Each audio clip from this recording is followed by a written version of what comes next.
Hello guys and welcome to Skynomics academy. देखिए, बहुत सारे बच्चों को एक कॉन्सेप्ट में बहुत ज़्यादा दिक्कत होता है, जो कि होता है टोटल यूटिलिटी और मार्जिनल यूटिलिटी।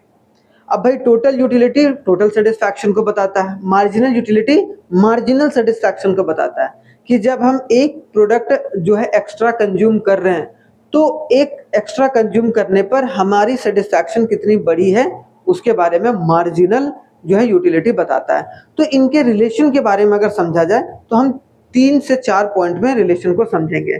सबसे पहले अगर देखा जाए, शुरुआती दौर में क्या होता है, टोटल यूटिलिटी बढ़ता है लेकिन इंक्रीजिंग रेट पर। ठीक है, शुरुआत में क्या होता है, टोटल यूटिलिटी बढ़ता है लेकिन इंक्रीजिंग रेट पर। लेकिन जो मार्जिनल यूटिलिटी रहता है, वो मार्जिनल यूटिलिटी वो क्या होगा, बढ़ता है।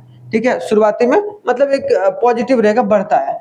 उसके बाद जैसे ही टोटल यूटिलिटी बढ़ेगा लेकिन डिक्रीजिंग रेट पर, ठीक है, बढ़ता है लेकिन डिक्रीजिंग रेट पर, इसका मतलब क्या हुआ सर?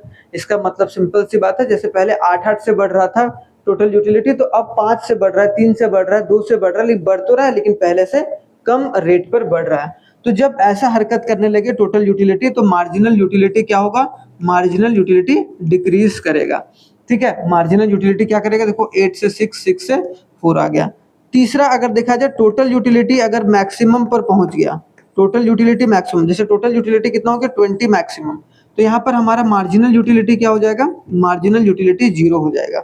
सेम उसी तरीके से टोटल यूटिलिटी अगर डिक्रीज करेगा, यहाँ दोनों इंक्रीज कर रहा था फिर मैक्सिमम पर आया, अगर टोटल यूटिलिटी डिक्रीज करेगा तो हमारा मार्जिनल यूटिलिटी क्या होगा, हमारा मार्जिनल यूटिलिटी आपको नेगेटिव देखने को मिलेगा। तो आई होप सो ये चारों पॉइंट आपको समझ में आ गया होगा।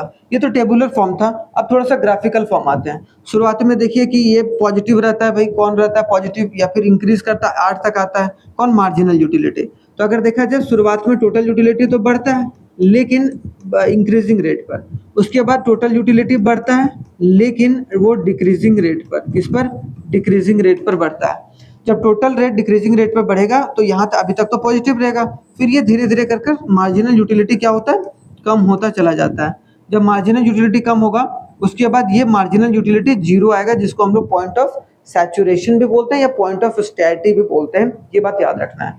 लेकिन ये पॉइंट जो होगा वो आपका टोटल यूटिलिटी मैक्सिमम, जब टीयू मैक्सिमम होता है तभी हम ये बोलकर चलेंगे कि हमारा जो मार्जिनल यूटिलिटी होगा वो 0 होगा।